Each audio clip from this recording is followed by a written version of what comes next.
Sino-sino ba ang mapupunta sa impyerno? Alam nyo, dapat talagang seryosohin natin mabuti ang tungkol sa impyerno Dahil ang impyerno ay buhay na walang katapusan. Ang buhay sa impyerno ay buhay na walang hanggan at sinusunog kang hindi namamatay. Kapag dito po napunta ang tao, there's no second chance. Ang pag-asa mo lang ay yung bago ka mapunta dito. Pero kapag napunta ka na dito, wala ka ng second chance. At nilinaw po yan ng ating Panginoong Jesus doon po sa kanyang teaching about the Lazarus and the rich man, na kapag ang tao ay pumunta na sa impyerno, ay wala na pong bawian. Okay? Wala na pong kandila, wala na pong pamisa, wala na pong paulit-ulit na dasal, wala na pong misang espesyal, wala pong misang regular, at wala pong misa na paulit-ulit. Para ang kaluluwa mo ay mag-stop over muna sa purgatorio. Tapos diretso ang flight ng kaluluwa mo papuntang langit. Wala pong ganon. At wala po sa Biblia yun. Kaya kapag napunta ka sa impyerno, wala na pong bawian. Kaya sobrang seryoso ng topic na ito, more than you can imagine. So ang tanong, para kanino ba ginawa ang impyerno? Sabi ko kasi ng Biblia, ang impyerno ay ginawa para sa dyablo at sa kanyang mga kampon. Linawin natin nilikha ng Diyos ang impyerno para sa dyablo at sa kanyang mga kampon. And let me show the scripture. Sa Mateo 25:41, sabi rito, lumayo kayo sa harapan ko. Sinusumpa ko kayo sa apoy na hindi namamatay, na inihanda para sa dyablo at sa kanyang mga kampon. So maliwanag po mula sa labi ng ating Panginoong Hesukristo sa pagtuturo na ito na ang impyerno ay hinihanda para sa dyablo at sa kanyang mga kampon. Alam nyo, ayaw po ng Diyos na ang tao ay mapunta sa impyerno. God does not want people to go there. Kailangan ibaon natin ito sa ating kaisipan na ayaw ng Diyos na ang tao ay mapunta sa impyerno. Again, kailangan ibaon natin ito sa ating kaisipan na ayaw ng Diyos na tayo ay mapunta sa impyerno. Hindi gusto ng Diyos na ang tao ay pumunta sa impyerno. Kapag ang tao po ay napunta sa impyerno, pinili niyang pumunta roon. Okay? Pero hindi po ang Diyos ang nag-decide na siya ay pumunta sa impyerno. Sapagkat pwede kang mag-decide para takasan ng impyerno At naglaan ang Diyos ng paraan para matakasan mo ang impyerno. Sapagkat hindi po ginawa ang impyerno para sa tao. Ang sabi ko ng Bible sa 2 Peter 3 verse 9 Tagalog, sabi, ang Panginoon ay hindi nagpapabaya sa kanyang pangako gaya ng inaakala ng ilan.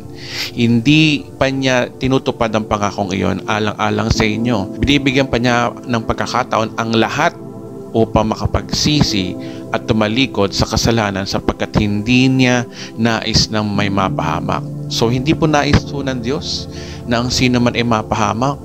Remember John 3:16, di ba? Sabi ron, sapagkat gayon na lamang ang pag-ibig ng Diyos sa sangkatauhan, kaya binigay niya ang kanyang kaisa-isang anak upang ang sino mang sumampalataya sa kanya ay hindi mapahamak, kundi magkaroon ng buhay na walang hanggan. So hindi po niya minahal ang ilang tao lang ayon sa verse na yan. So wala po siyang favoritism. Sabi dyan for God so loved the world. So ibig sabihin, lahat po ng tao ay mahal niya at ayaw niya itong mapahamak. So ang linaw-linaw, di ba? Di ba ang sabi diyan, binibigyan pa niya ng pagkakataon ang lahat upang makapagsisi at tumalikod sa kasalanan. So gusto talaga ng Diyos na makarating tayo sa langit sa magitan ng tunay na pagsisisi. People will go to hell because they choose to reject God's only way to go to heaven. Okay? So ang tao po ay mapupunta lang sa impyerno dahil tinanggihan niya ang nag-iisang paraan ng Diyos para makapunta sa langit. Isa lang po kasi ang paraan ng Diyos na daan patungo sa langit Ang sabi ni Jesus, John chapter 14 verse 6, sinabi ni Jesus, ako ang daan, ang katotohanan at ang buhay. Walang makakapunta sa Ama kung hindi sa pamamagitan ko. So kaya hindi po si Maria ang daan, hindi po iglesia o simbahan ang daan, hindi po pastor ang daan, hindi po obispo o santo papa ang daan, hindi po yung mga kabaitan at kabutihan natin ang daan At hindi po yung pagmi-ministry mo ang daan, at hindi po ang pagiging paladasalin ang daan. Si Jesus lang po ang daan. Sabi diyan, Jesus the only way to heaven. Sabi sa Bible din, sa Gawa 4:12, kay Jesucristo lamang matatagpuan ang kaligtasan, sapagkat walang ibang pangalan ng sino mang tao sa buong mundo na ibinigay ng Diyos sa mga tao upang tayo ay maligtas. So ang linaw po sa verse na yan, wala daw pong pangalan sa silong ng langit para maligtas ang tao maliban lang sa pangalan ni Jesus. So again, ang tao ay mapupunta lang sa impyerno dahil pinili lang niyang tanggihan ang nag-iisang paraan ng Diyos para makapunta sa langit. Okay, so sino-sino ba ang mapupunta sa impyerno? So yun po yung tanong natin, Pag-usapan po muna natin kung ano po yung pananaw ng religion. At sa part 2, yung pananaw naman po ng Biblia, So again, sino-sino po ba yung mapupunta sa impyerno? Ayon po sa relihiyon, ang papunta sa impyerno ay yung mga makasalanan. Okay? So again, all sinners will go to hell. Yan po ay common na maririnig mo sa mga ibang pastor, mga pari, mga ministro, at ilang Bible teacher na you will go to hell if you commit sin. O diba? Kung ito po ay totoo, lahat tayo ay mapupunta sa impyerno dahil lahat po tayo ay makasalanan. Inuulit ko, kung ito po ay totoo, lahat po tayo ay mapupunta sa impyerno dahil lahat po tayo ay makasalanan. Pero yan po ang sinasabi ng karamihan Pero hindi naman lahat hindi naman lahat. Pero karamihan sa mga pastor, obispo, ministro, ebangelista at majority ng mga nagtuturo ng Biblia na ang mga makasalanan ay pupunta sa impyerno. Kapag ikaw ay pumunta sa simbahan nila at ikaw ay makasalanan, di ka pa nakakaupo. Inuhusgahan ka na kaagad. Hallelujah. At nung umupo ka, lalong tumindi ang panghusga. Kaya hindi pa nag-iinit ang puwet mo sa upuan, umalis ka na. Sapagkat feeling mo ay hindi ka katanggap-tanggap sapagkat naroon lang sa simbahan ay mga banal. At ikaw na makasalanan ay hindi karapat-dapat. At sinasabi ng mga pastor sino mapupunta sa impyerno? Ikaw babaero. Mga lasinggero. Mga bakla, pupunta ng impyerno yan. Mga tomboy. Mga sugarol. Yung mga hindi umaattend ng church. Yung mga makasanlibutan. So ano nga naman ang pag-asa mo maligtas kung ang lahat ng makasalanan ay pupunta ng impyerno? Ano ang pag-asa mo makatakas sa apoy ng impyerno kung ikaw ay makasalanan? So bago tayo humusga sa mga makasalanan, ang tanong, paano ba tayo naging makasalanan? Yun ang tanong Di ba?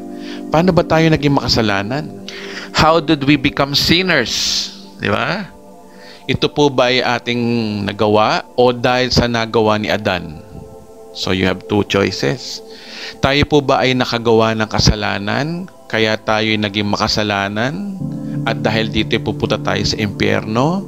O tayo po ay makasalanan na kahit wala ka pang nagawang kasalanan, kaya pupunta ka sa impyerno, hindi dahil sa nagawa mo, kundi dahil sa ginawa ni Adan. Wow, pupunta ka sa impyerno dahil sa nagawa ni Adan? Mga kapatid, kahit sa hustisya ng lipunan, hindi po ito matatanggap. Sapagkat hindi ka pwedeng makulong sa kasalanang hindi mo ginawa. At hindi ka pwedeng makulong sa kasalanang ginawa din ng iba. At hindi ka pwedeng pagbayarin ng Diyos sa kasalanang hindi mo nagawa. Ito po ay itinago sa atin ng religion at pinipilit na iniaatang sa atin, sinisisi sa atin, at ikinakarga sa atin ang matinding pananagutan tungkol po sa ating mga kasalanan. Gayong sa totoo lang, tayo po ay makasalanan bago ka pa nakagawa ng kasalanan. Hindi ka po makasalanan dahil nakagawa ka po ng kasalanan. Hindi po. Yun ang turo ng religion na inaatang sa iyo ang pananagutan dahil ikaw ay nakagawa ng kasalanan. Kaya ikaw ay makasalanan. Edwin, nasa Biblia ba yung sinasabi mo? Sabi sa Biblia, no? Ang kasalanan ay pumasok sa sanlibutan sa pamamagitan ng isang tao, which is si Adan. At ang kamatayan ay pumasok sa pamamagitan ng kasalanan. Dahil dito lumaganap ang kamatayan sa lahat ng tao dahil ang lahat ay nagkasala. So yan po ay sinabi sa Romans chapter 5 verse 12. So ang linaw-linaw at malinaw pa sa tirik na araw na kaya ka lang naging makasalanan dahil kay Adan. So bago ang tao nagkasala, ang sabi dyan, no, ang kamatayan ay pumasok sa pamamagitan ng kasalanan. At yan ang dahilan kung bakit ang tao ay naging makasalanan. At ang tao po ay makasalanan sapagkat ang tao po ay pinanganak na makasalanan. Ito po ang sabi ng Biblia. So nagkakasala tayo dahil ipinanganak tayong makasalanan. Naminana po natin ito kay Adan. Kumapit ito sa hibla ng ating pagkatao. Kaya ka nakakagawa ng kasalanan sapagkat nananalaytay sa iyo ang mantsa ng kasalanan mo kay Adan. So it is Adam's sin. That is why we are all sinners, sabi sa verse na yan. Kaya po you are already sinner bago ka pa nakagawa ng kasalanan. Kaya tayo nakakagawa ng kasalanan dahil ito ay resulta lamang ng ginawa ni Adan. So ang tanong, no, makatarungan bang dalhin tayo ng Diyos sa impyerno dahil lamang sa kasalanan ni Adan? Kayo nga ho sumagot, mga kapatid. Makatwiran ba? Patas ba? Meron bang katarungan na ang Diyos dadalhin ang tao sa impyerno dahil ang tao ay naging makasalanan na hindi naman niya kagagawa ni Adan? Si Adan po ang nagkasala, tayo po ay naging makasalanan bago mo pa nagawa ang iyong first sin. Okay? Again, si Adan po ang nagkasala, tayo po ay naging makasalanan bago mo pa nagawa ang iyong first sin o ang una mong kasalanan. Ang sabi ng Biblia sa Awit chapter 51 verse 5, ako'y masama na buhat ng isilang, makasalanan na nang ako'y iluwal. So ang linaw-linaw dyan, no? Kaya tama yung sinasabi ni Apostol Pablo na namanan natin ang ating pagiging makasalanan dahil kay Adan, na tayo ay masama na buhat pa ng isilang, makasalanan na nung tayo ay iniluwal. Kaya nga ang turo ng impyerno para sa makasalanan at ang mga tao ay pupunta sa impyerno dahil ang tao ay makasalanan ay sobrang sablay. Talagang sablay na sablay. Kasi ang ibig lang sabihin nun, lahat tayo ay pupunta sa impyerno dahil lahat tayo ay makasalanan. Kaya ang tanong no, sino po dito ang hindi makasalanan? Sino po sa atin ang hindi nagkakasala? Kasi ang sabi mo ng Bible, sa 1 John chapter 1 verse 8, kung sinasabi natin tayo walang kasalanan, dinadaya natin ang ating sarili at wala sa atin ang katotohanan. At sinabi rin sa 1 John chapter 1 verse 10, kung sinasabi natin hindi tayo nagkakasala, ginagawa nating sinungaling ang Diyos at wala sa atin ang kanyang salita. So ginagawa mong sinungaling ang Diyos kung sinasabi mong hindi ka nagkakasala at niloloko mo lang daw ang iyong sarili. Sabi ng Biblia yun di ba? Kaya ang resulta, natural na talaga sa tao ang nagkakasala. Yun ang tanggapin natin katotohanan. Tanong yung kayo, mga kapatid, natural ba sa aso ang kumakahol? Natural ba yun? O natural ba sa pusa yung nagmiyaw-miyaw? Di ba? O natural ba sa ibon ang lumilipad? Pwede mo bang sabihin sa aso na, hoy, huwag kang kahol ng kahol? Pwede ba yun? O pwede mong sabihin sa pusa, hoy, huwag kang miyaw-miyaw ng miyaw-miyaw. Pwede ba yon? O kaya, sa ibon, maglakad ka nga, huwag kang lilipad-lipad. Pwede po ba yon? Pwede ba nating pigilan ng isang natural? So, ganun din ang tao. Kung ang tao ay makasalanan, pwede ba nating sabihin sa tao na, huwag kang magkakasala? Pwede ba sabihin natin yon? Nakakalungkot. Karamihan sa mga pastor, pari, ministro at ibang mga ebanghelista ngayon, sa likod ng pulpito, lagi nilang pinapangaral sa tao na huwag magkasala. Huwag kang magsisinungaling kundi maiimpyerno ka. Huwag kang magmumura kundi maiimpyerno ka. Huwag kang manonood ng TV, sine, dahil makasanlibutan yan. Maiimpyerno ka. O kaya magsimba ka kung hindi, makakarmahin ka. Maging prayerful ka kung hindi, malalayo ka sa Diyos. O kaya huwag kang makikinig ng rock music, sa diablo yan. Kundi maiimpyerno ka. Ay nako, ang dami kong example. Meron pa nga, huwag kang iinom, kasalanan yan. Kundi maiimpyerno ka. Diba? Huwag kang maglalaro ng computer games. Ilalayo ka niyan sa Diyos. kung hindi maiimpyerno ka. Meron pa nga, huwag kang maging bakla dahil sa Sodom at Gomora, sinunog ng Diyos sa mga bakla, baka maimpyerno ka. O kaya, huwag kang magpapatato. Kasi sabi ng Bible, alipin ka. Kaya kung magpatato ka, alipin ka ng dyablo, kaya maiimpyerno ka. O kaya, huwag kang mag-aasawa ng hindi kaanib sa iglesia, kung hindi, maiimpyerno ka. O kaya, huwag kang kakain ng dinuguan, kung hindi, maiimpyerno ka. Ganyan katindi ho yung mga mangangaral ngayon, not knowing na ang tao ay sadyang makasalanan. Buti pa nga ang Diyos nauunawaan ng tao, na ang tao ay makasalanan. Diba? Tanggap na ng Diyos na ang tao ay makasalanan. Tanggap na ng Diyos na natural sa tao ang magkasala. Kaya nga pinadala niya si Kristo ang kanyang nag-iisang anak para ipako sa krus. Nang sa ganon, patawarin na ang mga kasalanan natin, even our future sins, sa pamamagitan ng kanyang banal na dugo. Si Jesus Christ nga nakikipag-inuman Tapos yung mga alagad din niya. Basa, Lucas chapter 5 verse 30 to 32. Nagbulong-bulungan ang mga guro ng kautusan at mga Fariseo laban sa kanyang mga alagad. Sinabi nila, bakit kayo kumakain at umiinom kasama ng mga maniningil ng buwis at mga makasalanan? Tapos ano sabi ni Jesus Christ? Sa 32, jump tayo, sabi rito, hindi ako naparito upang tawagin ng mga matuwid. Ako ay naparito upang tawagin ang mga makasalanan sa pagsisisi. Di ba kayo nagtataka kung kasalanan sa Diyos ang pag-inom ng alak, bakit si Kristo ay nakikipag-inuman? I'm not justifying na maglalasing kayo, But my point is, bakit yung ibang pastor mas banal pa sa Diyos?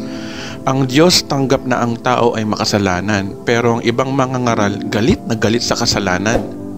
Pero mga pastor na ito, hindi ko naman nilalahat, Pero karamihan sa mga pastor, lakas makaahusga. No wonder kung bakit nilalangaw ang church nila dahil apakaraming bawal. Di ba? Kaya nga hindi mo pwedeng pigilan ang tao na huwag kang magkasala dahil ang tao ay makasalanan. Kahit na born again na, nagkakasala pa rin, makasalanan pa rin, walang pinagbago yun. So dahil lang tayo naging banal dahil kay Kristo, yun ang kabanalan natin. Pero yung kabanalan natin sa mabubuti nating gawa, basahan sa Diyos yun. Dahil sabi ng Biblia, dinadaya mo lang ang iyong sarili o ginagawa mong sinungaling ang Diyos kung sinasabi mong hindi ka nagkakasala. Ngayon, is it fair ba at makatarungan ba na daling ka ng Diyos sa impyerno dahil ikaw ay makasalanan? Ito po ay hindi makatarungan, kapatid. This is the height of injustice. Bakit? Victim ka. Biktima po tayo ng pagbagsak ni Adan. Hindi ka pwedeng ipadala ng Diyos sa impyerno dahil sa pasyang ginawa ni Adan. So ganito lang yan mga kapatid, God will not send you to hell because of Adam's sin. However, He will. Okay? If you choose to stay in Adam by rejecting Christ, Tagalogin natin, ang Diyos ay hindi kanya pwedeng dalhin sa impyerno dahil sa kasalanan ni Adan. Pero, pwede kang mapunta ng impyerno kung pinili mong manatili ka kay Adan by rejecting what Jesus Christ did. So, napunta tayo kay Adan, hindi by choice, kundi by chance. Okay? But, you can decide stay in Adam, or you can decide to go to Christ. So, it is your choice. People will go to hell not by chance, but by choice. Okay? Ang tao bumagsak not by chance, but by choice. Okay, listen carefully. Pinili ni Adan at Eva kainin ang bawal na bunga. Tinukso sila ng ahas, and yet they have come to the point that making decision to eat the forbidden fruit. Pinili ba nila magkasala o hindi? Siyempre, pinili nila yun. Kaya hindi ka pwedeng pumunta sa impyerno ng choice nila. Pero dahil sa ginawa po nila, lahat po tayo ay pumasok kay Adan. So, eto yun, you have a choice. Do you want to stay Adam by rejecting Christ, or stay away from Adam by receiving Christ? Pag nire-reject mo si Christ, yung ginawa niya, you are in Adam. Pero pag tinanggap mo si Kristo, you are now stay away from Adam by receiving Christ. Biblical ba yung pinagsasabi mo, Edwin, about kay Adam and Christ? Opo, biblical po ito. Romans 5:17 to 19, sabi rito, no? Sa pamagitan ng pagsuway ng isang tao, si Adan, naghari ang kamatayan, ngunit sa pamagitan din ng isang tao, si Jesucristo, ang taong pinagpala ng sagana at itinuring na matuwid ng Diyos, ay maghahari sa buhay. At kung paano ang pagsuway ng isang tao ay nagdulot ng kaparusahan sa lahat. Linaw-linaw, no? Ang matuwid na ginawa rin ng isang tao, si Jesus yun, ano, ay nagdudulot ng kapatawaran at buhay sa lahat. Diba? Linaw? 19, sapagkat ko ang lahat ay naging makasalanan dahil sa pagsuway ng isang tao, ang lahat ay mapapawalang sala dahil sa pagsunod ng isa ring tao. So ayan, no, ebidensya ko na verse sa Bible na pinamimili ka ng Diyos para makawala ka sa impyerno. Stay in Adam by rejecting what Christ did or receiving Christ by His finished work. So ano ba yung ginawa ni Kristo? Paulit-ulit ko lang sinasabi itong verse na to, no? Hebrew 10:10. At dahil sa sinunod niya ang kalooban ng Diyos, tayo ginawang banal ni Kristo sa magitan ng minsanan at sapat na paghahandog sa kanyang sarili. Diba? At Hebrew 9:12, minsan lamang pumasok si Kristo sa dakong kabanal-banalan, ito ay raw ay sapat na. Hindi dugo ng mga kambing at guya ang kanyang hinandog, kundi ang sarili niyang dugo para mapatawad tayo sa ating mga kasalanan magpakailanman. So yung dalawang verse na yun, no, puro may word na magpakailanman, di ba? Minsanan. Sabihin, once ka lang na-save and you are always save. Yan ang sabi ng Bible eh. O ba't magagalit kayo? Sabi ko ng Bible yan eh, ba?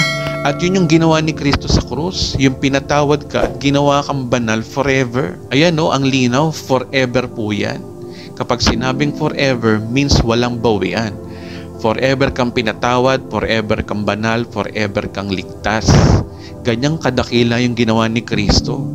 Kaya kung paniniwalaan mo yan, ikaw ay maliligtas. Pero kung hindi mo paniniwalaan yan, you are rejecting Christ. Bible may sabi ko niyan eh, na ikaw ay ligtas forever. Tapos sasabihin mo, nawawala ang kaligtasan, you are rejecting Christ. Kung hindi mo pininiwala na ikaw ay niligtas na ng Diyos forever, pinatawad forever, at ginawang banal forever, you are rejecting the finished work of Christ. Kaya nga kapag namatay tayo at tumarap tayo sa Diyos, hindi natatanungin ng Diyos kung ano-ano yung mga nagawa mong kasalanan eh. Kasi ang tatanungin niya, ano ba yung ginawa mo sa kanyang anak na si Jesucristo? Tinanggap mo ba ang regalo niyang kapatawaran at kabanalan forever? O pinagdudahan mo yung kaligtasan ng ginawa niya para sa iyo? Kaya hindi na big deal sa Diyos ang kasalanan. Ang big deal sa Kanya, ano yung ginawa mo kay Kristo? Ayan, ang tatanungin sa iyo ng Diyos pag namatay ka. Kaya again, it is your choice. You have a choice. Do you want to stay in Adam by rejecting Christ? Or stay away from Adam by receiving Christ? So, may part 2 po ang series na ito, no? At ito po yung last part. Dahil religious view ang pinag-aralan natin, tingnan naman natin yung biblical view kung sino-sino po yung pupunta talaga sa impyerno. Ang mahalaga ngayon kapatid, nauunawaan mo na ang makasalanan ay hindi pupunta ng impyerno gaya ng sinasabi ng mga ibang pastor at pare. Gaya ng pinaliwanag ko kanina na ang tao ay makasalanan dahil sa kasalanan ni Adan. Kaya hindi makatarungan na daling ka ng Diyos sa impyerno na kagagawa ni Adan. Pero kung mananatili ka kay Adan by rejecting what Christ did, you will go there.